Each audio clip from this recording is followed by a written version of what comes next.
In the first quarter of 2026, Meta made 56 billion US dollars in revenue.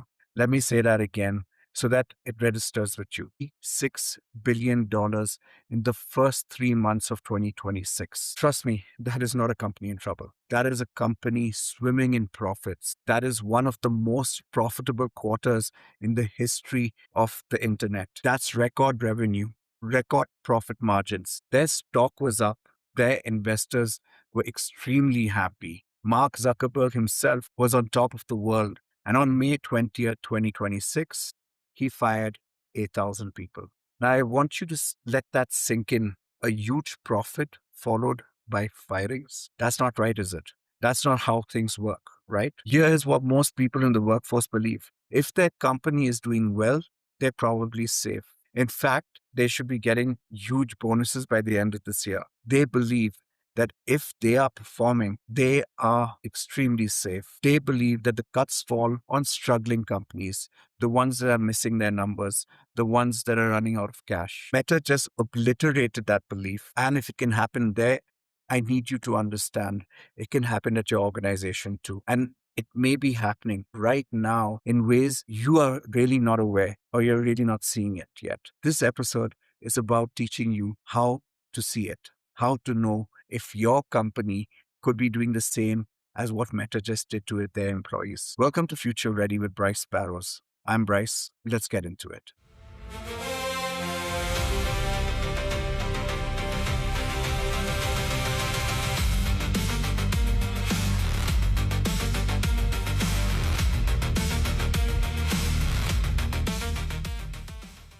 I've spent 28 years in corporate HR at some of the largest global tech companies in the world. I have been in the rooms where these decisions get made before the announcements even go out. I personally delivered termination letters to 2,700 people, and the moment that changed me forever was not one I expected. I was sitting across from a man who had given years of his life to the organization. Excellent performance reviews. His team loved him.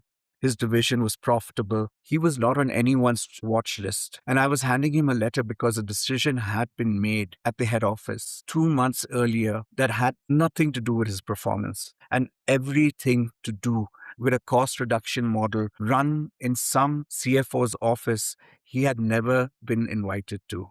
That morning, I realized something. And that took me years to actually fully to articulate. The decision about whether you keep your job is not always made by the people who know your work.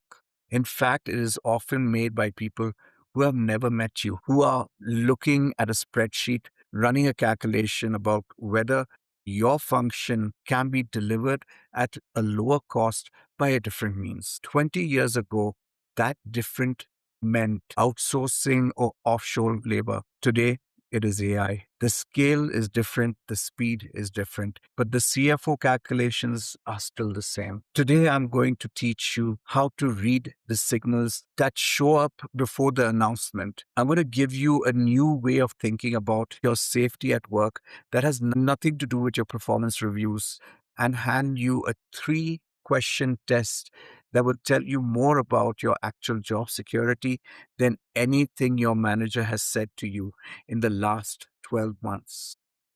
Part 1, the profitable company trap. So let me dismantle the biggest false belief in the professional workforce that is happening right now. If my company is doing well, my job is probably safe.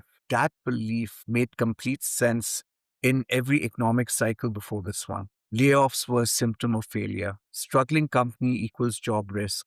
A successful company equals relative safety. That correlation is broken. And Meta is the clearest proof we have.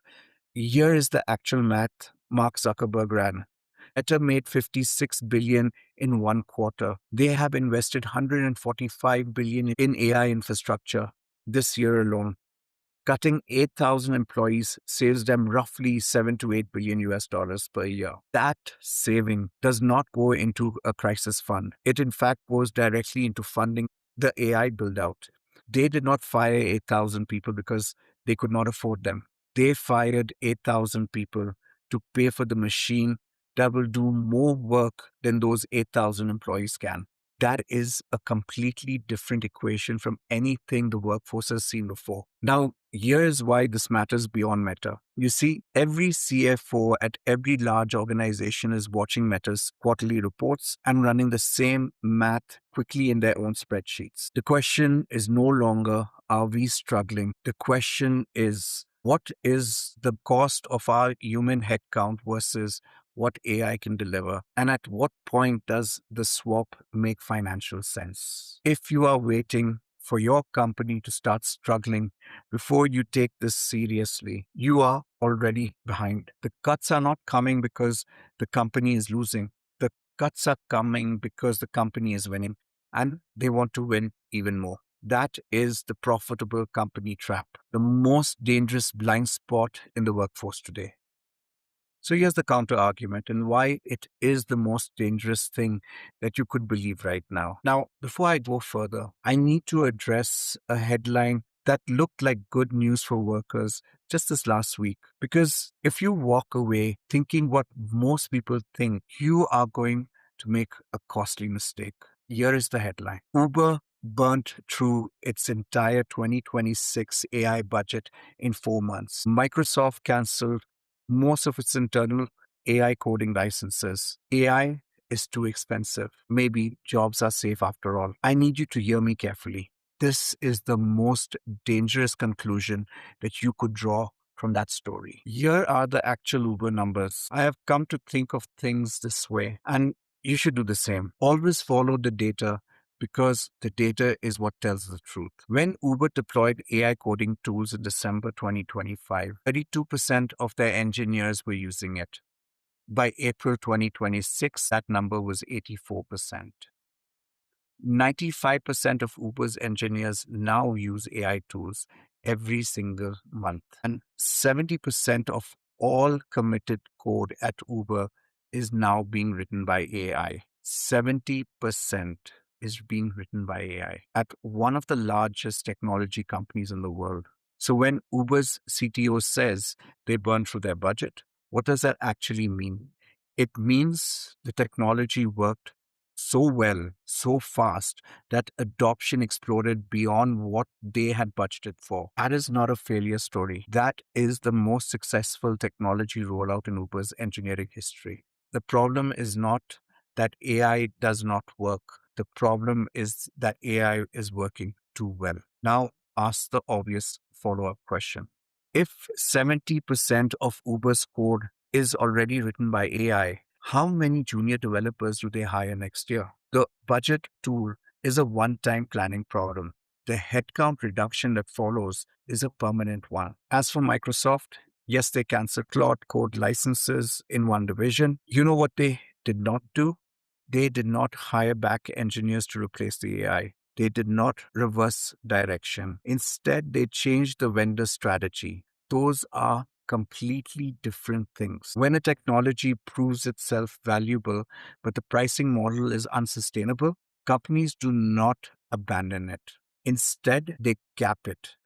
They negotiate, find cheaper alternatives, and wait for the cost curve to fall, which it will, because it always does. The PC was too expensive in 1985. The internet was too costly back in 1997. Cloud computing was too expensive for enterprise back in 2009. Anybody remember when ATMs first came out? When credit cards hit or credit card usage online? Everyone used those cost arguments to predict the technology would not change the world, but they were extremely wrong. All of those things that I mentioned just now, the PC, the internet, cloud-based services, ATMs, credit cards, we're using it all today. Once upon a time, we may have said that they were too expensive, but the prices dropped. Microsoft is looking for how they can cut these costs down so that they can implement it. If that was not the case, they would have rehired engineers, which they didn't. And Goldman Sachs just published a report saying that token consumption will increase 24 times by 2030.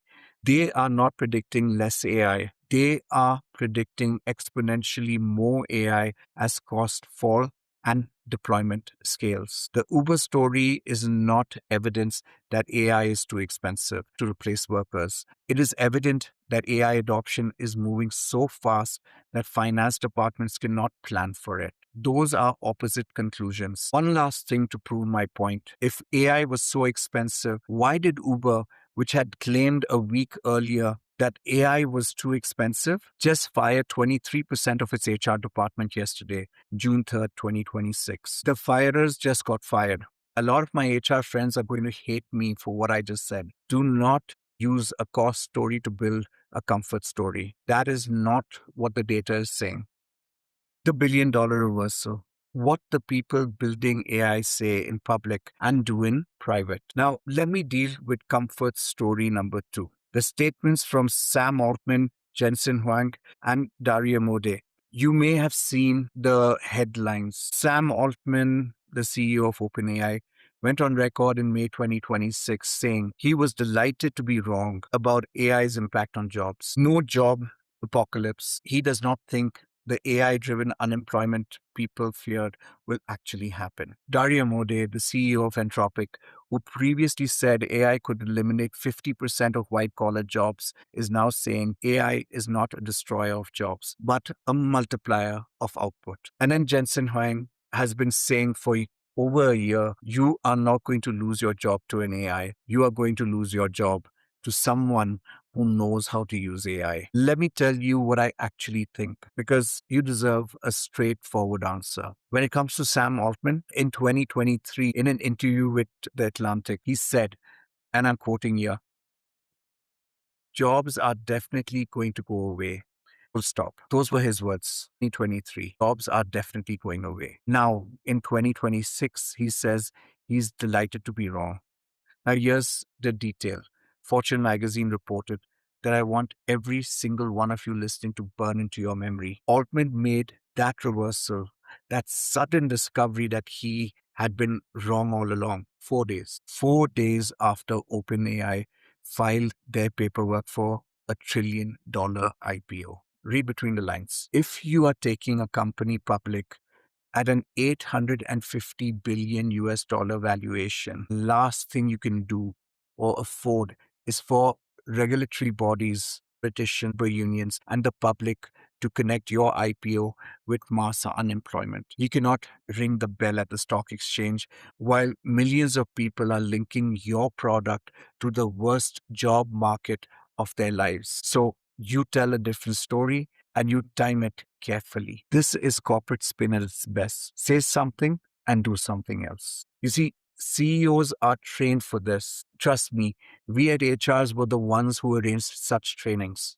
Now let's go to Dario Mode. Now, Dario is doing the same thing. You see, Anthropic is valued at around 380 billion US dollars and is reportedly preparing its own IPO for late 2026. The same man who wrote a 20,000 word essay about AI causing unusually painful disruptions to employment is now talking about productivity multipliers. That essay did not disappear. The words did not change. However, the IPO timetable did. I do not think either of them is lying the way the politicians lie. I think they're doing something more sophisticated.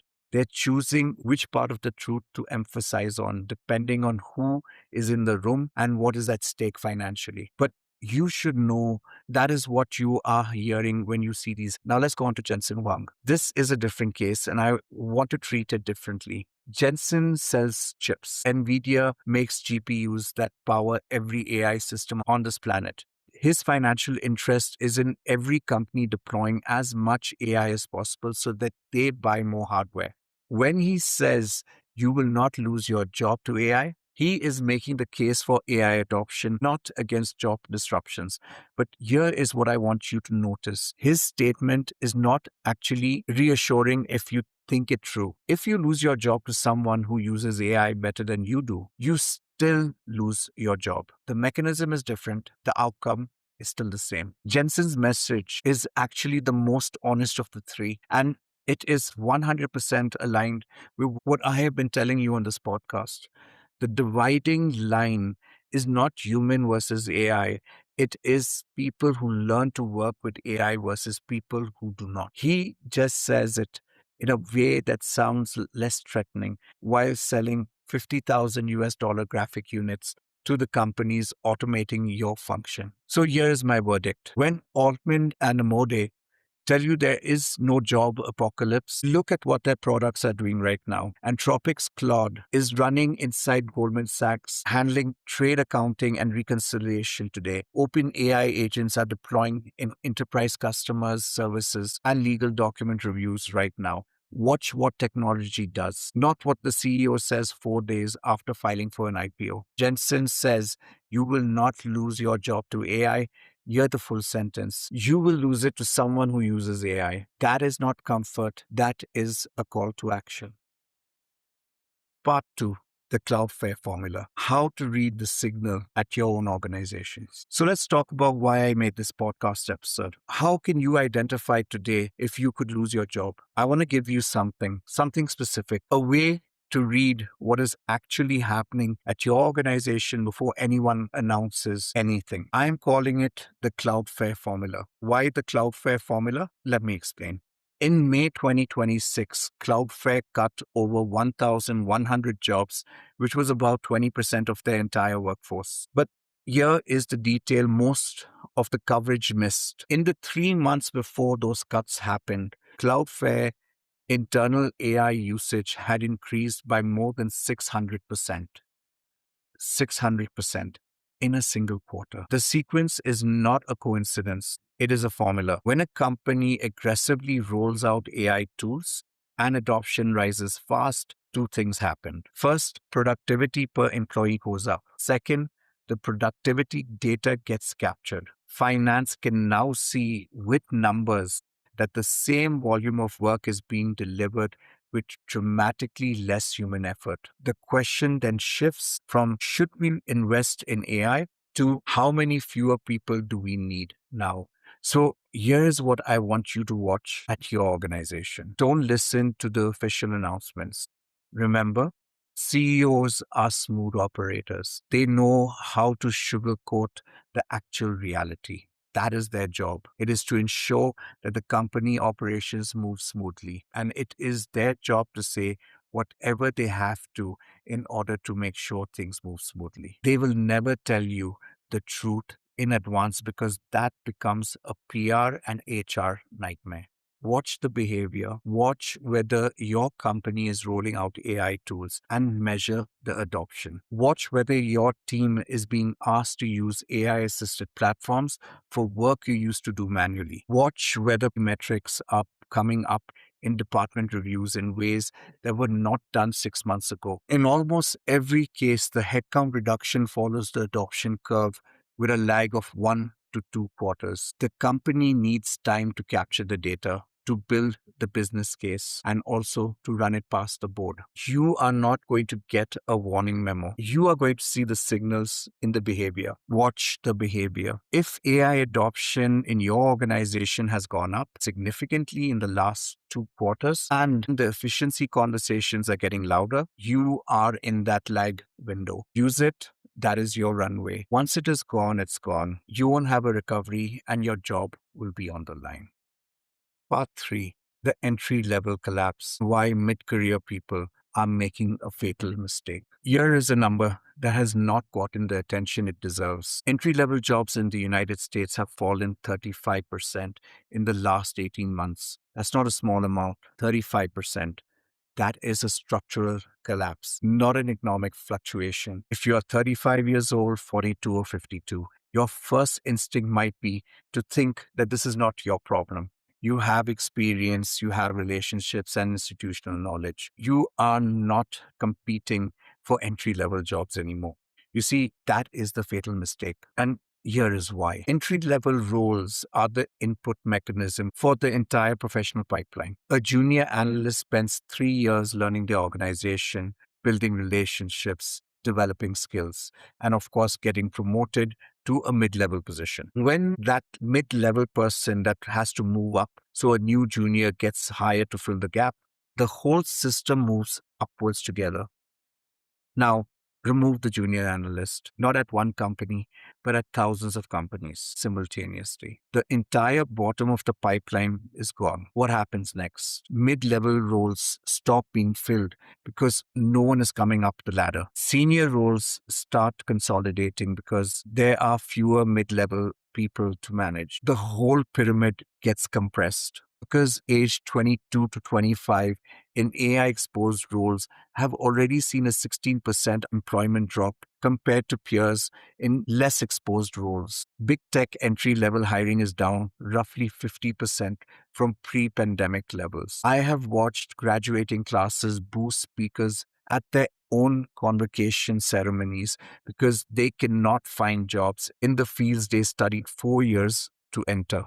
The entry level collapse is not a different story from your story. It is an earlier chapter of the same story. And let me say one more thing that nobody is saying out loud. I'm sure you have heard of machine learning. The corrections you make to AI outputs today, it's learning them. It is recognizing patterns. Give it a year or two and it will close that gap. I had to give a termination letter to this lady from a prominent technology company. She had 18 years of service, top performance rating every single year, completely irreplaceable in the eyes of her manager. However, what she did not know, what her manager did not even know until a week before, was that a team at head office had spent 4 months running an analysis of which the finance function could be centralized, automated, or eliminated. She was not in that room. Her manager was not in that room. Her 18 years of excellent work was not a factor in this whole analysis, by the way. The analysis was about the function and the cost. It was not about people. And that is the world that has now accelerated out of control. The question is no longer whether individual performance is good. It is whether your function still needs to exist in its current form, at its current cost, decided in rooms you're not in by people who have never even met you, who have never read your performance reviews. The only antidote is to make yourself visible in that conversation before the analysis run, not after the announcement. This needs to be done before. Those who wait to react have already lost their initiative. This whole episode is about making sure you are the one in the room, not the one being discussed.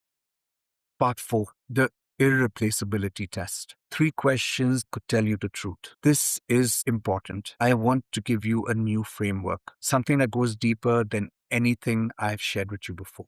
I call this the irreplaceability test. 3 questions. Answer them honestly, and you will know more about your actual job security than any performance review. Question number 1. Can the output of your role be described in a workflow? Not your value, not your experience, the output, the actual thing that leaves your desk. Can it be broken into a series of if-then steps? If this data comes in, run this analysis. If this request arrives, apply this criteria. If this situation occurs, follow this process. If the answer to what I just asked is yes, a significant proportion of that output is automatable. That is not an opinion. That is the definition of what AI agents do well. They follow complex multi-step workflows faster and more consistently than any human being alive. The question is not whether you can do that workflow. You can. The question is whether you are worth more than that workflow. Question number 2.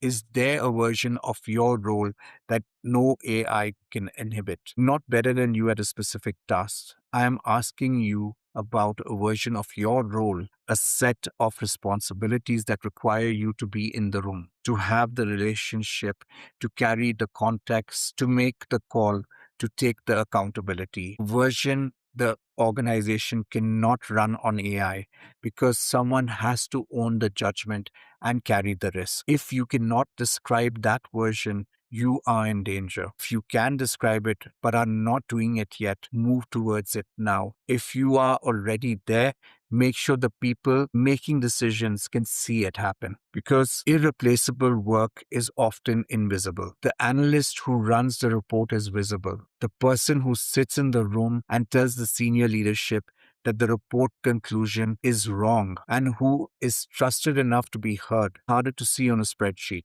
but they are the ones who will survive this chaos. Question number 3.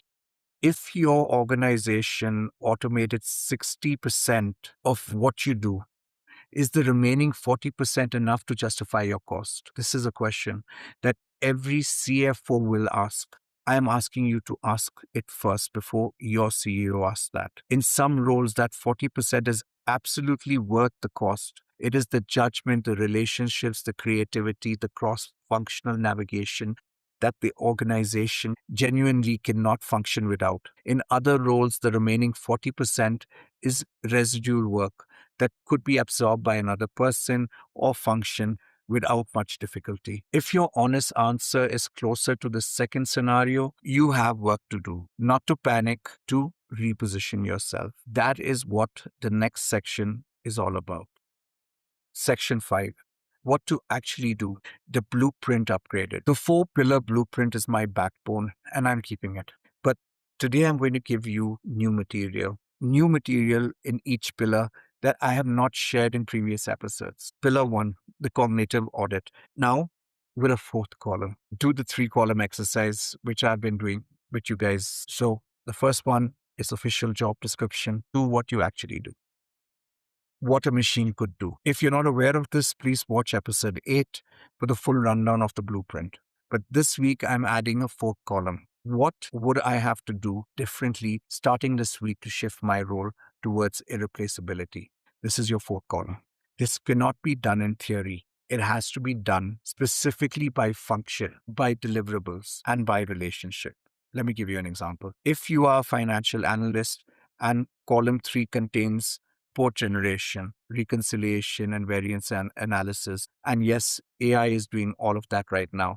Then in column 4, you will need to write the following. Then the business review meeting, which you currently just support with slides. Start framing the narrative, not just the numbers. Build relationship with the business leaders so that when the numbers tell confusing story, your phone is the one that they ring. This is a specific behavioral shift. This is not an add more value. It is a change that alters what you are known for inside the organization. Do this and do this fast. Do column 4 for every item in column 3. That gives you a week by week repositioning roadmap. Pillar number 2, pro-grade immersion. This is the skill that is replacing prompting. So what you need to do is you need to invest in a frontier AI model and use it daily. That still stands. But the skill set has moved a bit. Prompting is becoming table stakes. The new valuable skill is understanding how agents are designed and how to deploy them on real workflows. I'm not asking you to become a developer. I'm asking you to understand what it means when someone says, we are deploying an agent to handle X. What is a tool called? What is a workflow orchestrator? What is the difference between an agent that assists a human and one that replaces the human entirely? Because when your organization starts that conversation, and trust me, it will, and that too probably within the next 12 months, the people who understand the architecture are the ones who get to influence where the human stays in the loop. The people who do not understand it get told where the human used to be. Go on to YouTube this week. Search, what is an AI agent? Explained simply. Spend 3 hours. You do not need to build one. You need to understand one well enough to be useful in the room. Pillar number 3, workflow synthesis. And the warning inside it, nobody is talking about. Integrating AI into your daily workflow is not enough on its own. A trap. If your output doubles because of AI, the person running the CFO analysis is going to look at your function and ask whether they need one of you or half of one of you. Productivity gains from AI only protection if you redirect the liberated time towards irreplaceable work, not more mechanical work done faster. You need to move it towards the judgment, the relationships, the strategy, the context that no AI in the next 5 years will be able to replicate. If you use AI to get faster at your column 3 work and fill the time savings with more column 3 work, you are not protecting your career. You are accelerating the timeline on which you become redundant. Use AI to clear the mechanical, fill the clear time with the irreplaceable. That's what you will need to do. On to pillar number 4, relationships. This is the one specific conversation you have not had yet. Building your network before you need it, that still stands. But I want to tell you about one conversation that matters more than most people realize. The conversation with your immediate manager about AI. Most people have not had it. They are afraid it will signal that they are worried about their job, or they do not know how to frame it, or they don't want to show their manager that they're using AI to get their day-to-day job done, or they're waiting for someone else to raise it first. That is a mistake. Here's how to have that conversation. Go to your manager and say, I want to be one of the people who help us think about where AI fits into our team.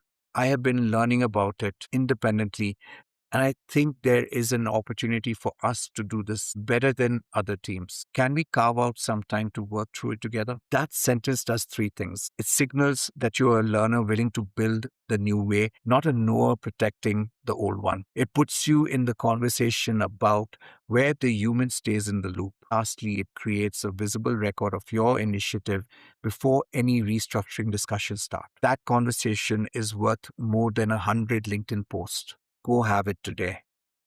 Here's the closing. Let me speak directly to the functions most exposed by everything that I have described today. Marketing, content development, communications. The production side of your role is going. Brief writing, copy generation, performance reporting, A/B testing, analysis. That is not your future. Your future is the strategic decision making. What does this brand need to stand for? Why is this campaign not landing enough, even though the metrics looks good? What does the customer actually feel in a way that AI, which has never felt anything, cannot generate? Move towards that. Start now in your current role without waiting for permission. Next, finance operations. Goldman Sachs is running AI agents on transaction reconciliation, trade accounting, and client onboarding. And they're doing it right now. Not as a pilot. The finance role that survives is not the one that runs the numbers. It is the one that challenges the numbers. The person who looks at the AI generated forecast and says, I know the market and these numbers do not make sense. These assumptions are wrong. And here is why. You need to be that person in your next meeting. HR. I spent nearly 3 decades in this function. I love it. So I will be direct. The operational spine of HR is gone. There is no more HR operations. Resume screening, compliance documentation, exit interviews, onboarding workflows. All of this is being automated at companies paying attention. Take a look at Uber's HR. They didn't see it coming. The HR role that survives does what no algorithm can do. The conversations with the managers who is about to lose their team and needs someone to help them lead with humanity. The investigations that require reading a room, a pattern, a person in a way that has nothing to do with data. The cultural diagnosis that requires years of institutional knowledge. Go be that HR professional right now. Back in the early 2000s, we used to call it business HR. Become more in line with the business goals and their targets. Speak their language and you will survive. Customer service, procurement, logistics, operations. I'm going to be direct. The timeline on your function is shorter than most, not because you're not skilled, but because your work is the most rule-based, sequential, and clearly describable as a workflow of any function in a large organization. That is exactly what agentic AI devours first. Your move is not to get better at the current job. Your move is to get adjacent to the AI deployment of it. Go to whoever in your organization is thinking about automating what you do and offer to help design it. The person who helps build the agent that partially replaces their own function has a job long after that function is automated, because the agent needs a human who understands the edge cases, the escalations, the things that fall outside the workflow. Position yourself now. Here is what I want you to walk away with today. Your company doing well is not your protection. Meta proved that this month. The Cloudflare Formula tells you the signal to watch at your own organization. AI adoption going up fast means headcount reduction is usually 1 to 2 quarters behind it. The entry level collapse is not a young person's problem anymore. It is an earlier chapter of your story. If your organization automated 60% of what you do, is the remaining 40% enough to justify your cost? This is the question your CFO is already running. Before he asks it, you need to do it yourself. Under cognitive audit, with all four columns which I've just introduced, have the AI conversation with your manager before someone else does. Understand what an AI agent is well enough to be in the room when the decision gets made, and use the time AI saves you to do the work that AI cannot do. One action this week, just one. Find one recurring task on your calendar that is entirely mechanical and hand it over to AI. Give it to that AI tool completely. Use the time you get back to show up somewhere as the human in the room. Do that this week. Then again the week after. That is how the repositioning starts. If you want to talk through what this looks like specifically for your role and industry, I do a free 15 to 30-minute career audit at brycebarrows.com. Just an honest assessment of where you stand today and what you need to do next. If this episode landed with you, send it to one person who needs to hear it. Not the person who already gets it, the person who is at a successful company, performing well, feeling quite safe, and has not run the irreplaceability test yet. So that's the end. I'm Bryce Barrows, your future readiness architect. Remember, the future belongs to those who are ready. Go be unstoppable. Thank you.